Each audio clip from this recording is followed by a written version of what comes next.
mbokki internet Chrono Actu ñu ngi leen di dalal jàmm ci seen invité du week-end comme ni ñu koy defee samedi bu jot tey ji nag ñu amee mbégte dalal Seny Tall ab responsable politique la APR fii ci Grand Yoff nekk également le chargé de communication bu APR Grand Yoff ak Benno Bokk Yaakaar nekk tamit candidat ci HCCT ci ndigalu président Macky Sall. Seny, asalaamaaleykum. waaleykum salaam sëñ Modou Fall maa ngi lay nuyu di nuyu mbooleem internet yi nga xam ni wax dëgg yàlla ñu ngi bàyyi xel di seetaan Chrono vraiment mu nekk lu am solo vraiment ñu ngi jaajëfal ñëpp. fu ñuy dooree waxtaan wi mooy ñu ngi dëgmal li nga xamante ne moom mooy tànneefu conseiller yi war a dugg ci HCCT dafa mel ni yow ci sa bopp candidat nga ndax mun nga ñoo ñëwaat wala ndax mun ngaa ñëwaat ci wàllum tànneef bi. waa li ci jiitu d'abord damay encore feddali kóllëre ak le président de la république muy Macky Sall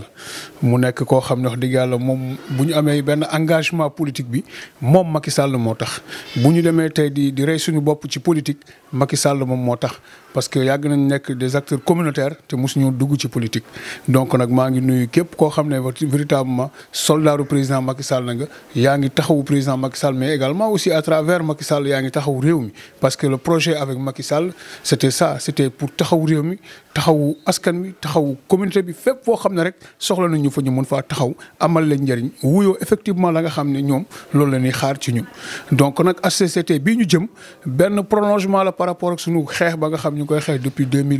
2012 depuis l'accession de Macky Sall au pouvoir depuis boobu ba léegi wax dëgg yàlla ñu ngi ci xeex di ci def di ci béy suñu waar di ci def lépp loo xam ne rek wax dëgg yàlla dina tax suñu parti ak suñu coalition gën a yaatu boobu ba léegi ñu ngi ci nekk ay militants yu discipliné nag parce que boobu ba léegi mosuñoo laaj mosuñoo wax dëgg yàlla xarab le président de la république mosuñu ko wax lenn loo xamante ne ni ngaañ lay doon mais tey dafa jot dañu yaakaar ne tey jot na wax dëgg yàlla pour que nag ñu gravir d'autres échelons pour que xeex bi nga xam ne ñu ngi koy xeex wala mébét bi nga xam ne am nañ ko pour suñu gox wala mébét bi nga xam ne am nañ ko pour la jeunesse pour les femmes pour les adultes mais tout simplement pour la communauté bu loolu mën a nekk loo xamante ne wax dëgg yàlla dina mën a continuer dina mën a wéy ci ni mu gën a yaatoo parce que HCCT comme ni ma ko waxee ce ne sera pas une fin en soi parce que damay wax naan ne peut-être dina nekk caabi buy ubbi ay buntu c'est-à-dire des possibilités parce que tey ma yaakaar ne wax dëgg yàlla il nous faut à Grand Yoff wala à Dakar il nous faut un nouveau leadership une autre façon en tout cas de faire la politique avoir une approche nouvelle pour que wax dëgg yàlla ñi nga xam ne ñu ngi bëgg Macky Sall ñu ngi bëggoon président Macky Sall boobu ba léegi ñu mën a ñëwaat am ñoo xam ne bàyyi nañu mais il faut ñu ñëwaat parce que peut-être def nañ leen loo xam ne neexu leen dem nañ toog mais ñun tey on va se constituer en ambassadeur du président de la République dugg fépp foo xam ne war nañ fa dugg waxtaan ak nit ñi delloo si leen convaincre leen ca la nga xam ne wax dëgg yàlla président de la République moo ngi koy def ci mbaax. choix bi moom moo ko def wala. non il n'a pas fait le choix ñun on s'est dit que il nous faut taper à la porte il nous faut ñu def ce qu'on appelle appel du pied pour que président de la République xam ne ñun ñi kat pare nañu pour gunge ko pare nañu effectivement pour dugg ci chambre boobu pour mun a liggéey ba nga xam ne moom lañ war a liggéey parce que affaire bi vers élection la déjà le dimanche dañuy dem élection pour tabb ñi nga xam ne ñoom ñooy dem ci chambre boobu noonu mais am na loo xam ne c'est un quota du président de la République ñun ci choix ci quota boobu noonu la ñu wax ni que nous sommes candidats au choix du président de la République moom choix yi muy def ñun ci loolu lañ sukkandiku ne nous sommes candidats par rapport ak choix yi muy def te yaakaar naa ne nag nit nag du taxaw di naan boppam je mérite wala je suis légitime mais tey boo defoon micro trottoir sëñ Modou Fall fu bari foo dem tey les gens diront que Seny Tall il le mérite il doit être là war na fa nekk war na sax nekk fu gën a kawe sax foofu ndax son engagement boobu ba tey musul changer musul varier benn yoon parce que umpale wu leen mois de mars amoon ay événements yi fi amoon c'était douloureux c'était très difficile pour le gouvernement et pour le régime mais Seny Tall toogul j'étais là à convaincre les gens j'étais là à parler aux gens dem naa ci sax ba sama benn kilifa ne ma Seny ma ne ko naa mu ne ma arrêtel justement ñu gis la nga présent trop ci réseaux sociaux yi ak say mbind parfois say commentaires ñu gis également ay attaques yu bëri yi nga xamante ne yaa ngi koy subir loolu lépp lan moo la ko jaral. Non, mais je suis engagé. Moi, je suis comme ça. Quand je suis engagé, je suis engagé. Quand je m'engageais aux côtés du président de la République, c'était pas parce que c'est parce qu'il avait un projet, un projet beau. Un projet beau. Quand ma japonais comme nous, si nous fallait nit également aussi, bon fallait nit aussi, faut nga koy aar parce que faut que nga woné effectivement que yow ki ni moy wadja. Donc ñun dawuñu ci dara quitte à ce que sax ñu ñuy saga parce que dañ koy subir hein ay saga dañu jël suñuy photo sax afficher ko ci ay page ne diw mi nangam dooru ñu ay saga ba mu saf-saf mais on assume on endosse du lu neex nak mais il faut savoir donner des coups mais il faut savoir également aussi encaisser des coups c'est comme à la boxe xam nga da ngay joxe ay coups mais dañ lay jox ay coups parfois ñu jox la coup irrégulier et c'est comme ça on endosse toute cette responsabilité là man damay wax naan tout le temps bi ma demee ba di su may bind sax benn publication je m'attends à tout par rapport à cette publication je m'attends à des insultes je m'attends à tout am na si des amis am samay xarit yoo xam ne je les ai perdus comme ça parce que j'ai mes positions ñoom ñoo am seen ay positions mais je leur dis dans la vie il faut être démocrate il faut accepter que man je suis Macky Sall mais toi tu es autre tu es avec une autre personne mais je suis d'accord je l'accepte mais pourquoi yow man ci li ma nekk nangu ko accepter là c'est un problème. beneen actualité bi mooy ñu ngi tendre également vers l'installation 14e législature bi 14e législature boobu nag ñu gis ne que coow li bëri na par rapport ak profilu présidence su assemblée nationale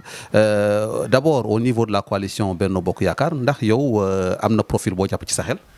waaw coow li bëri na gis naa ne nag ku nekk nag mu ngi wax ne dafa bëgg a nekk président maa ngi lire sànq sax sëñ Bara Dolly Mbacké mooy def ay rek mu ne la présidence de l'Assemblée nationale ce n'est pas une revue de presse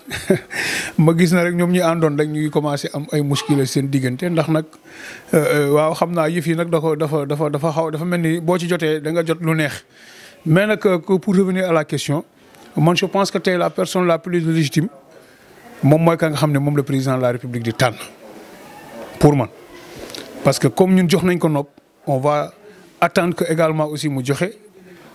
ki mu bëgg mu nekk président wala présidente su ko defee ñi si des yëpp topp ci ginnaaw ñu tabb ko et puis le travail continue mais man su ma sañoon personnellement man Seyni Tall vu li nga xam ne moom la Mimi Touré daj yëpp ci élection yi li mu ci daj yëpp ci campagne li mu ci daj yëpp depuis boobu ba léegi man je pense qu'elle mérite être présidente de l'Assemblée nationale man je pense c'est mon intime conviction je pense que ce sera un choix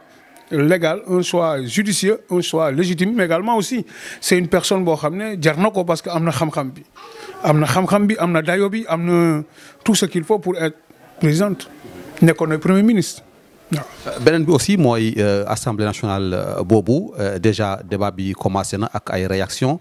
moo dina bu ñu mooy tuut on aura beaucoup de groupes parlementaires loolu nag également nit ñi jàpp nañ ne su ko defee Yewwi Askan Wi ak Wallu dañuy trahir peut-être seen promesse de campagne naka nga jàngatee situation boobu également. Sëñ Modou Fall c'était évident. Man je m'attendais à des choses comme ça parce que tey il faut que les Sénégalais ñu aussi ñu yeewu ñu comprendre que nit ñi le discours qui leur sert souvent ce n'est pas ça effectivement noonu la ñuy doxalee parce que tey boo leen xoolee ñoom ñoo doon wax cumul de mandat wala cumul de poste c'est pas du lu jaadu ci démocratie mais tey boo xoolee gars yi seen poste député yi ñu jot a am ni ñu ngi ko téye ba mu baax donc tey président groupe parlementaire li mooy am ci ay moyens ci ay capacitation ci ay capacité je pense que loolu moo leen ci gën a ñor c'est pas parce que dañu dem but bëgg a taxawal di dem liggéeyal askan wi nag nañu yeewu nañu comprendre ni que ñii li leen ñor moom mooy seen bopp li leen ñor moom mooy nekk ñu nekk fii di nguuru di doxal li ñu bëgg a doxal parce que tey man si je me réfère à le discours de va-t-en-guerre depuis avant les élections jusqu'aux élections ba ñu joxe résultats yi pour man ils doivent être cohérents et la population aussi doit être alerte déglu leen ñoom xool la ñu war def parce que si aujourd'hui l'opposition a plus de 4 groupes parlementaires ñooñu Sénégal taxu leen jóg ñooñu ñoom seen bopp moo leen tax a jóg comme ni ma ko doon waxee nee naa l'Assemblée ne doit pas être une maison de règlement de compte ou une maison pour régler ses comptes wala pour remplir ses comptes bancaires non li ñu fa war a yóbbu moom mooy ne que véritablement liggéeyal askan wi ci sakkanal xaalisam ci sakkanal la nga xam ne moom ñu ngi leen koy jox ñoom parce que tey ñu ñëpp xam nañ le député il touche 1,3 million député simple boo nekkee président groupe parlementaire je pense que tu vas toucher peut-être vice-président assemblée da ngay am 2 millions. Président groupe parlementaire aussi nax nu ko zalika ak les avantages qui s'en suivent yooyu yëpp je pense que ñoom dañu war a yërëm askan wi. dañu war a yërëm askan wi xam ni li leen fa yóbbu du seen coobarey bopp parce que on dit le député du peuple parce que le député du peuple il doit être là pour le peuple il ne doit pas être là pour sa propre personne ou bien pour son propre compte bancaire. yow selon assemblée nationale bi ñuy dëgmal ak li nga xamante ne jot na xew même bu dee mouvance présidentielle mu ngi jàpp ni am na majorité de l'autre côté gis nañu ay députés de l'opposition yi wax ni ba léegi majorité boobu nag daanaka ci wax rek la yem ban configuration nga jàpp ni moom la ñuy xaarandi ci assemblée nationale bu ñuy dëgmal. waaw mais xam nga c'est normal hein? On est en politique. ñoom il faut que ñu jéem a dugal tànk dugal loxo dugal ay stratagème dugal ay ci xelu nit ñi sax ne que ñoom ñoo fi nekk ñoo am doole ñoom ñoo mën ñoom ñoo nangam mais tey la réalité est que ce qui est clair am na loo xam ne sax ñoom comprendre guñ ko. gis nga bésu voté boobu noonu bés boobu ñu wootee war a wootee ki war a nekk président assemblée nationale c'est ce jour-là qu'ils comprendront que effectivement la politique ce n'est pas un jeu d'enfant et que la politique c'est une affaire très sérieuse. Bien des gens prennent la politique pour ay jeux d'enfants yaakaar ne ay micmac la ay da ngay teg sa pion nu mu la neexee ni nga ko bëggee mu doxee noonu ça ne se passe pas comme ça. Déjà hier on a vu une presse am lu mu wax ci ne loolu Ahmed Aïdara wax ne waxtaan ak ay député wu PS ba ñooñu d'accord nañ ne que dañuy ñëw jàppale Yewwi Askan Wi. Après qu'est-ce qui s'en est suivi? Il y a une conférence de presse après mu génnaat ñëwaat ne non. moom musul wax loolu on lui prête des propos yoo xam ne waxu ko woon bon moom moo xam mais de toute évidence li wër te wóor ñun on a confiance à nos députés et c'est que les députés là ils seront tous là-bas yàlla bu kenn wopp yàlla bu kenn am ngant benn ngant et je sais que ce jour-là le choix du président sera respecté par les députés moo ñoom mu neex leen mu naqari leen qu'ils aient 1000 candidats ou 2000 candidats 3000 candidats je sais que le candidat de Benno Bokk Yaakaar Inch'Allah il va passer comme une lettre à la poste. Mais quand même le président wala la mouvance présidentielle a perdu du terrain puisque gis nañu ne jóge nañu ci pratiquement 125 députés wàcc ba ci 82 députés est-ce que jot ngeen def jàngat ba xam lan moo waral situation boobu. ah mais li waral situation boobu ñun ñëpp xam nañ ko parce que boo xoolee fi ñu gën a perte c'est l'axe Dakar Thiès Mbour pratiquement moom la ñu perte complètement. Et je pense que loolu c'est combien de députés boo xoolee Dakar c'est 18 députés boo demee Thiès c'est 4 députés plus 18 ça fait 22 ak 2 yi Tivaouane yi ça fait 24 mine de rien 24 députés tu perds tout ça mais da ngay perdre du terrain complètement et je pense qu'il y a même des départements où l'on gagnait on les a perdus parce que nit ñi foofu noonu y a des problèmes yoo xam ne président de la République je pense que dafay jot mu jël problème yooyu noonu téye ko à bras le corps essayer ko régler parce que on ne peut pas être des camarades ba pare en même temps qu'on soit également aussi des ennemis ou bien des adversaires da ngay gis koo xam ne c'est à l'APR ci boppam wala dans le Benno Bokk Yaakaar nga bokk Benno Bokk Yaakaar ci biir Benno Bokk Yaakaar nga am voie adversaire alors que les adversaires doivent être de l'autre côté tey bu ñu tànnee Modou Fall les gens ñii dañuy ñëw ànd ak moom ñii contre ko ñii nangam et puis c'est comme ça donc yooyu yëpp yu koy waral également aussi souvent on donne à des gens des postes de responsabilité soit ñoom duñ ci dox comme niñ ci war a doxee dañuy ànd ak Samba bàyyi Demba beddi kii di xeex kii di galgal kale yooyu je pense que yooyu yëpp bokk na si yoo xam ne tey moo ñu indil ay problèmes nous ne sommes pas unis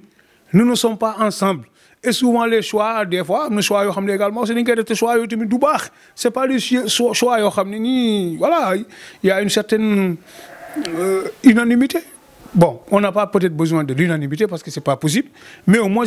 qu'on ait quand même la majorité quand on bu ñu defee benn choix majorité bi ànd ci mais suñu xoolee ne majorité bi àndu ci man je pense que des fois il faut que ñuy wëññeeku aussi xoolaat kan moo fi gën a taxaw wala kan moo la ñu war a gunge et puis moom de son côté qu'il puisse arbitrer wala des fois mu woo nit ñi ñu ñëw ñu waxtaan ba trouver un terrain d'entente afin qu'on puisse aller dans des man fii Grand Yoff je l'avais dit nee naa leen élection yi nii nous sommes partis pour les perdre am na ñu meroon ni ma naan si ni war a waxee nii mais bon xam na parce que à ordre dispersé même si on est ensemble c'est difficile déjà pour nous de gagner mais si on est dispersé également aussi on ne peut pas gagner c'est pas possible parce que déjà liggéey bi ñu ko war a liggéey correctement on ne le fait pas il y a des tricheurs parmi nous je ne sais pas si c'est moi ou une autre personne qui triche mais il y a des tricheurs am ñoo xam duñu liggéey lenn kese la ñuy soxla des fonds pour la campagne yor xaalis dugal ko seen gafaga di dox di def leen neex alors que liggéey bi c'est sur le terrain am na ñoo xam ne du ñu dugg ñaari kër seen biir koñ xamuñu leen sax daanaka mais loolu c'est des problèmes aussi je pense que njàngat bi loolu la il faut que ñu def une vraiment analyse bu yaatu pour ñu comprendre le problème cerner le problème jéem a ut ay solutions parce que déjà il faut être ensemble il faut également aussi que ñu jéem a xoolaat responsabilité yi ñu jéem a changer ñenn ñi indi ñeneen ñi je ne dis pas que diw la ñu war a dindi wala diw la ñu war a dindi wala soit su fekkee ne mënuñoo dindi ñoo ñëwee au moins qu'on puisse renforcer davantage cette équipe là sinon bu amul renforcement voilà les mêmes booy def la nga daan def la ngay am rek ngay am suñu bëggee am leneen véritablement il faut que ñu def leneen d'ailleurs ñu ngi xaarandi benn remaniement ak tamit paluk premier ministre bi mais yow foo ci moment yi ñu toll nii ci Sénégal ban xeetu gouvernement ngay xelal peut-être président Macky Sall wala ngay jàpp ne moom la ñu war a mën a teg ci réew mi. waaw mais man li ma bëgg mooy un gouvernement de guerriers su ma nee un gouvernement de guerriers mais c'est des gens qui puissent yoo xam bu ñu leen tabbee tey ministre seen secteur d'activité bi ñu nekk ñu siy mun di communiquer di wax ak askan wi nit ñi di xam lii nii lii moo fi nekk. xam nga tey souvent on a ce problème de communication da ngay nekk ñu jox la benn secteur doo ci mus a communiquer correctement il faut qu'il y ait un problème nga soog a ñëw di réagir et c'est malheureux. Je pense que quand aujourd'hui tu es un leader tu dois avoir la capacité d'anticiper. te ñun ce problème on n'anticipe pas il faut qu'il y ait un problème pour que nit ñi taxaw fii di daw si ginnaaw non du nii lii la non donc je pense qu'il nous faut avoir un gouvernement de guerriers des gens assez courageux qui puissent défendre leur département qui puissent défendre leur budget qui puissent se défendre en toutes circonstances et qui ñoo xam ne aussi dañu am ay capacité d'anticipation sur les événements mais ñooñu lañ soxla pour tey ñu nekk ci gouvernement bi des gens yoo xam ne ils sont proches également aussi du peuple des gens qui parlent avec la communauté des gens qui décrochent le téléphone des gens qui sont à l'écoute de tout le monde sans exception ñu bañ a xool ne kii fii la far wala kii kële la àndal wala kii lii lay def man daal loolu laa yaakaar ne moom mooy la nga xam ni moom mooy le président soxla un gouvernement boo xam ni des gens qui sont véritablement très courageux ñoo xam ne li ñu war a wax bu ñu ko waree wax duñ ci siima kasaal bu ñu waree liggéey nañ koy liggéey convenablement bu ñu waree jël Modou Fall mu liggéey ñu jël Modou Fall bu ñu gisee ne Anta mi moo daak liggéey Modou Fall ñu jël Anta bàyyi foofu Modou Fall ñu bañ a xool ni Modou Fall mi kat moom ma jege mooy sama gayen wala mooy sama xarit ñu jël de ay complaisance je pense que il nous faut être sérieux sur ce que nous faisons Sénégal gi ñoo ko bokk Sénégal foofu ñu tabax ko tabax bi gën gee jekk président ñooñu la soxla ay nit ñu nitee des gens qui puissent répondre aux attentes des populations tey bon nombre de responsables ont déçu complètement certaines populations tey mënatuñu woo kenn mu ñëw parce que nit ñi mere nañ leen des fois dañuy mere kooku ba mere waa le président de la République te le président il a un très bon bilan et c'est malheureux des fois de voir que les choses se passent comme ça tey foo dem ci Sénégal amul fenn foo xam ne on a perdu même te président dafa ay réalisation yu am solo mais tey demal Touba. est-ce que du coowal troisième. exemple demal tey lu mel ni Touba ñun ñi ñëpp gis nañ inondation yi fa daan am mais tey y a des améliorations nettes par rapport à ça mais là-bas on a perdu de façon lamentable on a perdu presque plus de 100 000 voix vous comprenez l'exemple bu ma jël foofu mun naa ko jëlaat également aussi ci lu mel ni Grand Yoff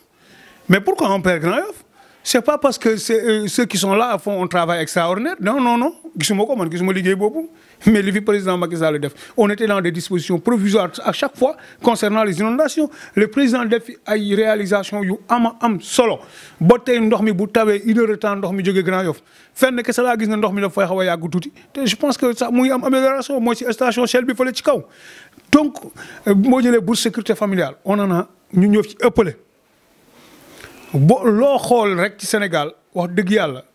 ñun Grand Yoff am na lu ñu ci bokkee peut-être on n'a pas tout mais on a quelque chose mais fi président di perte yëpp c'est pas parce que il n'a pas fait quelque chose. mais est-ce que du jiixi jaaxa bi jëm ci troisième mandat bi tamit moo ko yóbbee lu mel nii.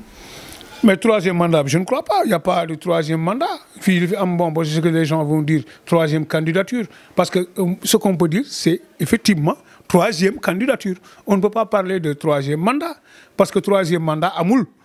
La constitution dàq na troisième mandat 2 mandats consécutifs la mënoo ko wax nul ne peut faire plus de 2 mandats consécutifs du moins loolu la article 27 wax et c'est clair pour ñu ñëpp xam nañ loolu moo am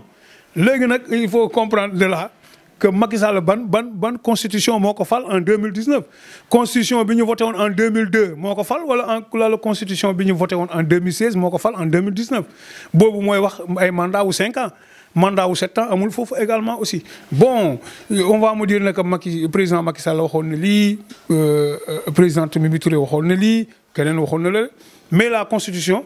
est plus forte encore une fois que les opinions des uns et des autres. lan nga fa bëgg a wax da nga jàpp ni ci premier mandat la nekk. man je dis que waaw c'est le premier quinquennat yow tu es d'accord avec moi que c'est un quinquennat il est à son premier quinquennat et je pense que loolu kenn mënu ko dindi français la premier quinquennat la nekk te ay mandat wu 5 ans la ñu wax mandat wu 7 ans amul dans la nouvelle constitution en tout cas ñun mon intime conviction mooy que ni que man peut-être xaw ma moom nii wuy nii noo la waxagul wuy. mais man de mon intime conviction aujourd'hui là où nous sommes ak fi réew mi toll je pense que président Macky Sall moo ñu arrangé dans la mesure où dëkk boo xam dafa am pétrole am gaz kenn du ko yor xale bu di ngeen di ko jox xale bu yor almet encore une fois on va le dire comme ça parce que il faut que ñu xam ne dëkk du caaxaan dëkk du ay faux dëkk du ay saagante dëkk du ay ñàkkante nit ñi fayda nga ñàkkal tu ne respectes absolument personne mais je pense que c'est pas ça la politique Macky Sall il nous arrange man de waxuma la 2024 man su ma sañoon moo fi nekk rek waaw on va me dire que je ne suis pas démocrate mais man suñ ma laajoon c'est comme ça c'est mon intime conviction parce que pour man peuple bi moo war a am kaddu même la limitation des mandats population bi leen war ko waroon a bàyyee buñ la bëggatul looloo fi toog l'essentiel en est que ne triche pas organise bien les élections rek. D'accord 2024 des na mais déjà coow li commencé na Ousmane Sonko déclaré na sa candidature mais mel na ni bu mu ko déclaré ba léegi côté mouvance présidentielle bi mu ngi recevoir ay attaques lan moo waral loolu. waaw mais xam nga ñun tollaguñu foofu xam nga 2024 sori na trop nous sommes à 2023 2022 mu des 2023 ma mu ngi ci intervalle bi balaa 2024. je pense que yow fal nañ la yaa ngi nekk maire yow déjà fi ñu la fal maire rek dégg liggéeyoo fa loo xam ne ni wax dëgg yàlla tax na ñuy wax defoo fa dara. bul woon Promoville bi nga xam ne moo fa def ay pavage def fa yenn xeeti tali yi je pense que yow sax doo dina la saboter lool ci sa biir ville heureusement qu'il y a Promoville dans Ziguinchor ak Ablaye Baldé bi fi nekkoon maire def fa ay réalisation moom loolu la waroon a toppatoo d'abord par respect pour les Ziguinchorois qui votent pour lui et qui continuent de voter pour lui tey nga voté élection législative installé guñ sa assemblée nationale tu parles d'élection présidentielle il faut se respecter en tout cas te ñoom aussi ils étaient dans le cadre d'une coalition mais boo leen nekkee dans le cadre d'une coalition mais bu élection jeexee d'abord bu ngeen def d'abord évaluation ba loolu weesu ngeen wootante vous avez une conférence des leaders ngeen wootante xool mais xoolal ñoom ñëpp a déclaré candidature Bara Dolly nee na candidat la Ahmed Aïdara sax xam naa dina déclaré candidature am Déthié Fall nee na candidat la Barthélémy Dias léegi candidat la tamit Khalifa Sall il est candidat waaw ñoom ñëpp ils sont candidats mais il y a problème il faut qu'ils apprennent également aussi à respecter les Sénégalais. Et pourquoi la déclaration de présidence ce n'était pas encore le temps ce n'était pas encore le moment yow pendant ce temps là les Sénégalais am ñoo xam ñu ngi nekkoon ci ay mbënd yow sa Ziguinchor boobu rek mu ngi nekkoon ci mbënd les gens ñu ngi nekk ñenn ñu ngi nekk ci ay njàkkare conjoncture mondiale bi prix yi di élevé di yéeg nit ñi nekk ci problème yooyu di ci wax yow ëllëg nga ñëw wax ci yooyu nga xam ne moo intéressé Sénégalais yi mais non yow la ñor yow ci loolu rek ngay wax ba pare di xupaate di wax nit ñi wax ju ñaaw mais je pense que yooyu dafa war a changer sëñ Modou Fall il faut que les gens reviennent à de meilleurs sentiments qui comprennent que la politique ce n'est pas de l'animosité ce n'est pas la guerre mondiale c'est juste une adversité boo xam dafa war a saine. mais est-ce que tamit débat bi du yéen a koy gën a yokku pour mu gën a fës parce que bi mu defee cette déclaration ba noppi gis nañu ay responsables yu bëri ci mouvance présidentielle di koy sullil dossier Adji Sarr comme quoi que balaa muy dem 2024 il faut que mu seetal boppam loolu tamit est-ce que du indiwaat encore li nga xamante moom mooy xel ñaar bu nit ñi am ci dossier boobu. waaw mais xel ñaar moom ci boppam mu ngi ci xel ñaar. moom Ousmane Sonko bi ngay wax nii moom ci boppam mu ngi ci xel ñaar parce que Ousmane Sonko moom ci boppam moo gën a xam ni il a un problème d'abord à régler li waaye doon wax romb ren dem déwén moom du rombee noonu dem déwén de il faut que ren jii nii il faut que mu gérer loolu balaa romb ren dem déwén parce que nag il ne faut pas que ñuy caaxaane la justice parce que même boo dee même bu taxawee nga dañ laa comploter man mon cher ami man je pense que il faut que fenn la rek lay leere mooy tribunal lay leere te tribunaux ñooy leeral mais pas nit ki mooy taxaw ci boppam di naan nii lay demee wala nii lay demee c'est pas possible. C'est pas possible boo gisee déclaration de candidature yëpp c'est des précipitations pour wax ne que après moom il est candidat moo tax mu ñu koy bloqué ñu koy nangam non mais il a un dossier qui est pendant de la justice te chaque mois il part signer pour wane ne que maa ngi fii tukki yu ma génn ma réew mi maa ngi fii kon nag il doit vider ce contentieux moom ci boppam man moo doon moom loolu mooy nekk sama premier d'abord présidentiel boobu la présidentiel boobu la war a njëkk a gérer d'abord présidentiel procès moom ak Adji Sarr boobu la war a njëkk a régler bu ko réglé ba pare nag dindi tuuma nag dafa am solo ci demee nii surtout ku ñu jiin ay yàkkataan ak ay yoo xam ne yàlla c'est dommage il faut nga dem leeral ko Ousmane Sonko na dem leeral problème am ak Adji Sarr na ko leeral tant que leeralu ko moom si boppam xam naa ne du nelawul de mu ngi wax nii di pëndal nii rek mais j'en suis sûr et certain dans son âme et conscience normalul parce que lii problème la. ngay campagne foo jaar xale yi di la wax naan Ousmane Sonko violeur ay xale yi tuuti di la ko wax mais mon cher ami il faut laver son honneur ñun de ay góor lañ man de ba mu doon man mii la de vraiment loolu dinaa ko dindi. mu ngoog donc Seny ñoo amoon vraiment mbégte ànd ak yow ci jotaay bi ñu bàyyi la nga tàggatoo. mais en tout cas c'est une belle émission vraiment kontaan naa trop vraiment di jéggalu ci retard bi rek amoon quelques difficultés rek pour ñu mais sëñ Modou Fall yow tu as un excellent travail. vraiment ak sa équipe damay wax naa ne Grand Yoff il faut que ñu xam ñi nga xam ne ñoo amal njëriñ Grand Yoff ñu bàyyi leen xel bu baax il faut reconnaître l'utile et l'utilité des gens et c'est important comme ça li ngeen di def yàlla na ko yàlla fuul leneen li moom mooy maa ngi gërëm di sant ñëpp di gërëm di sant waa team xàccandoo dóorandoo ñoom depuis ma déclaré sama candidature au choix du président de la République ils se sont constitués en un grand groupe vraiment ñu nekk ñoo xam ne chaque jour ñu ngi may conseiller chaque jour ñu ngi may booster di ma naan bu reculer avance vraiment ñoom ñëpp big up à ñoom ñëpp maa ngi leen di jox le maximum de respect te di leen wax ne que li si kanam rawuli bët li nga xam ne moom la ñu bëggal suñu réew mi bëggal ko askan wi yàlla nañu ci yàlla may ñu ko defee yàlla may ñu nag HCCT président également aussi xelam dem ci ñun aussi mu boole ñu si ñi muy tànn waaw vraiment di gërëm di sant ñëpp rek toute la famille ñi nga xam ñëpp ñu ngi doon teewlu aussi vraiment merci sëñ Modou Fall kontaan naa trop merci beaucoup porte-toi bien. jërëjëf mbokk yi mu ngoog mu ne woon seen émission l'invité du week-end bi nga xamante ne samedi bu jot ñu leen koy defal kon ci Chrono Actu dig daje incha allah samedi bu ñuy dëgmal lay doon ak beneen invité tey ji nag ñu amoon mbégte dalal Seny Tall responsable politique APR ci Grand Yoff chargé communication APR ak Benno Bokk Yaakaar ci biir gox bi candidat au choix du président ci HCCT kon mbokk yi jàmm ak jàmm.